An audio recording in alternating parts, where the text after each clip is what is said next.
So what's up mga kaalakdan? Ito, nandito ngayon tayo sa bagong farm ni Buddy Roel. Ayan, ito yung mga tipi niya, nailagay niya. Ito, kasama natin siya. Alright. Siyempre, binigyan tayo ng pangmalakasang cup. Ayan, oh. Alright. Ito, ipapasyal ko kayo dito. Ayun, tara. Dito tayo, buddy. Ito, ipapasyal ko kayo, kasama natin si Buddy Roel. Ayan. Ito, ganito pa lang yan. Kasi wala pong mga damo, pero pag nagtag-ulan naman, magkakadamo na yan. Oo. Tapos yan, 3 feet lang yung ating tipi. Ba't 3 feet yung mga tipi na nilagay mo dito, Buddy? Kasi napansin ko dun sa main farm 4 feet. Oo. Hindi kasi pare, pagka kasi dito, itong farm na to, dito ko itatali yung bagong harvest. Kasi pag doon, sa mataas na tipi, mapipilay. Kasi mataas eh. Mabilis sila mapilay. Kasi, ano ba, ito, nakatulog dito, let's say 4 feet to. Makakita sila ng ganyan. Isipin nila kaya nilang tawirin kasi hindi pa sila sanay na nakatali masyado. Although may hardening. Pero pag lumipad silang ganon, na galing sa ganitong 4 feet, ang patak nila mataas. Mataas. Eh pag dito, mababa lang kasi 3 feet lang, tapos 5 feet lang yung tali. May tendency mapilayan, no? Kaya ito, mas maganda dito, mas ano ka muna, dito ka muna, magsasanay muna sila dito. Tapos pag matured na, tsaka ako sila lilipat doon. Pagka hindi na ano, no? Hindi na lipad ng lipad. Tsaka pag pang-release na talaga. Para mas ano, mas sanay na sila. Tsaka maganda na itsura nila. Ayan, no? Ang maganda naman kasi sa ganitong farm, sa unang ano, pag fresh pa sila, konti pa yung bakterya. Konti pa. Oo, konti fresh pa yung na fresh yung lupa, no? Oo, fresh na fresh yung lupa, fresh na fresh yung area, wala pa masyadong bakterya. Malayo sa sakit yung ating mga alaga. Ayan, no? Nakalatag na yung mga tipi niya, mga kalakday, itatayo na lang. Bali, ilang mga tipi yung nakalagay dito, Buddy? Dito, sa part na to, 160 pa lang. Pero ang gusto kong pagkasyahin sa buong farm na to, 700 to 800. Kasi 2.3 hectares to. 2.3 hectares. Eh, kulang tayo. Gusto ko kasi i-release sa mga sumali sa hulugan. Ano, matured na para maganda, mas malakas yung kanilang resistensya. Kasi syempre, yung mga kliyente naman natin, bago lang din na nagsisimula magmanok, siyempre ayaw ko naman sila magkaroon ng problema when it comes to health issue. Kaya, pero siyempre, itutuloy pa rin nila yung magandang pag-aalaga. So, hindi porket healthy dito, healthy rin sa kanila. Siyempre, continuous yung ano, health nila. Tsaka, kompleto na yung bakuna, di ba? Oo naman, kompleto na yung bakuna nila. Bakunado talaga. Iba kasi ang manok pagka bakunado. Totoo. Na-experience ko kasi dati nung nag-release ako, walang bakuna. Ang naging problema, pagkadating nila sa farm nila, nagkaroon ng peste. Yung sa akin yung hindi nakaka-survive. Kaya ang ginagawa ko talaga, ngayon sa farm, kinukompleto ko na yung bakuna para hindi rin naman sayang yung binayad ng mga kliyente natin. Ayaw kumukuha sa'yo ng sisiw. Oo, dati sa roof yard kasi talagang ano. Pero nung ano, yung huling ni-release ko, nabakunahan yun yung mga sisiw ng ano. B1 kasi nung una kasi wala talaga. Ayan, oh. Ito yung overlooking view ng bagong farm ni Buddy Roel. Ayan. Ayan, oh. Yung mga nakuwang kahoy nila, ito. Inuuling kaysa itapon. Ayan. Ayan, napakalawak. Ilang hektare ito, idol? 2.3. 2.3, napakalaki. Hindi, pakita na ko yung tipi dito. Ay, oo. Parang ano, no? Isang ano rin, no? Isang main farm mo, no? So yun, pare kasi, no? Kung mapapansin mo may kulay to, yun yung dati kong tipi. Oo nga, no? Iba yung kulay, no? Yan yung sa EGP Chong. Kasi nung inalis ko siya doon, tinambay ko doon sa isa kong lupa. Maraming bumibili. Kaso may sentimental value to sa akin eh. Kasi mga sponsor ng mga dati natin subscribers yun eh. Lalo na syempre si Pare Rapi. Pare Rapi, ayan, nandito pa yung ating mga tipi.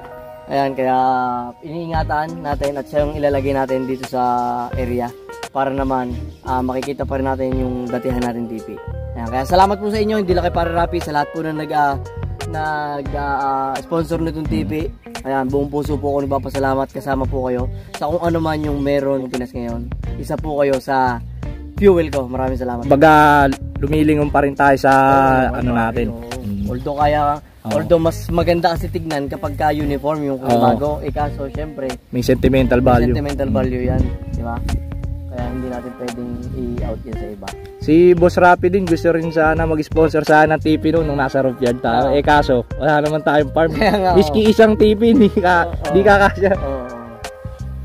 Ayan.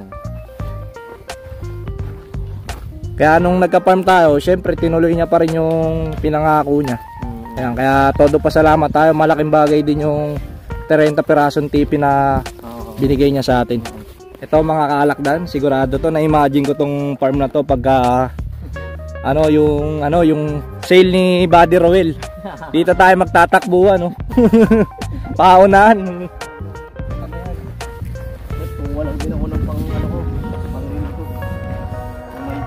Yun ang ganda ng jacket niya Uy, siyempre nga pala. Shoutout sa BMEG. Shoutout sa BMEG. Maraming salamat po sa inyong tugon.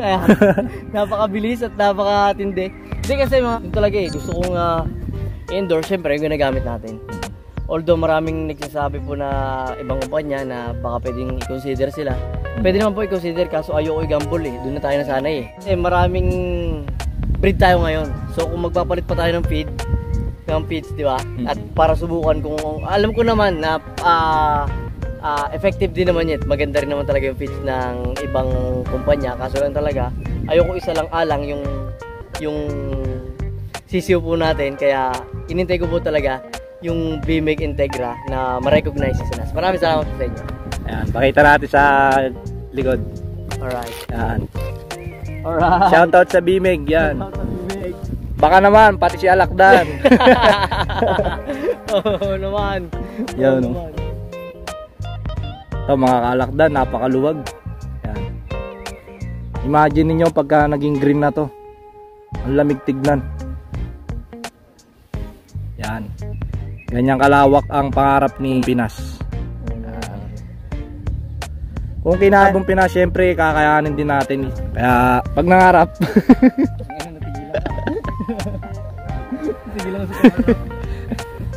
pasensya na mga kalakdan kasi naiilang ako kay Buddy Roel kasi na to sa RDR talk. Hindi naman.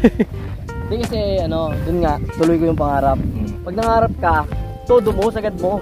Kasi hindi mo talaga matutudo yung sagad Wala namang ganun na nasasagad. At least nandun ka sa middle, di ba? Masaya na yun. Nandun ka sa middle o kaya nasa average ka. Kumbaga araw-araw umahakbang. Oo, siyempre pare. Mas mahalagang umahakbang kaysa na-stuck. Oo naman. At saka huwag mo sayangin yung oras mo sa mga walang kapararakan, huwag mo sanayin yung oras mo sa ML. Tsaka sa mga taong, alam mo yun, mga lagi mo nakakasama na walang pangarap.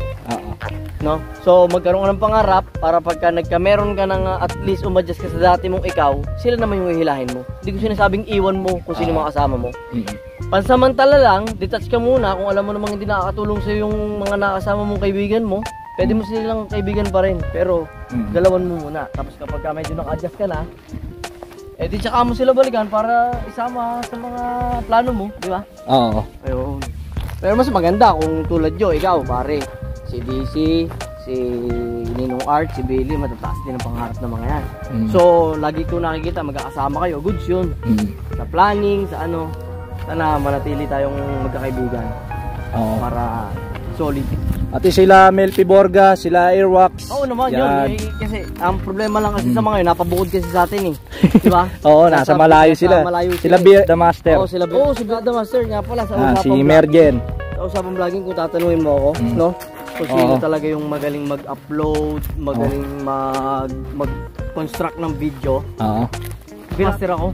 Yung napagkwentuhan natin kanina. Sino yun? Maganda. Sana, shoutout kay Master. Tuloy mo lang yung sistema mo ng ng video. Ganun kasi talaga niyo. Tapos editing pa.